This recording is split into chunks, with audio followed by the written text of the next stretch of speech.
The thing that I most like about Wilderness Wednesdays is just the freedom to run around and like have fun and just be a kid.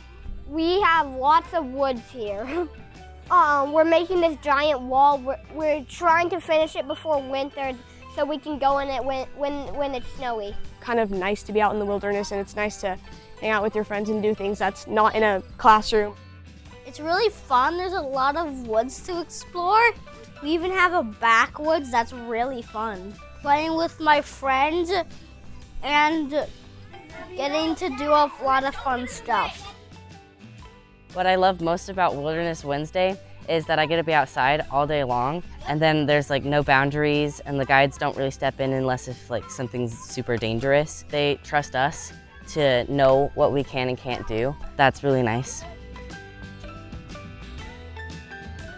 My favorite thing about Wilderness Wednesday is just being able to be out here in an amazing space and just like do stuff that we wouldn't usually get to do, like play around. So it's really good for you to just go outside for that entire day once every 2 weeks, and just it's amazing.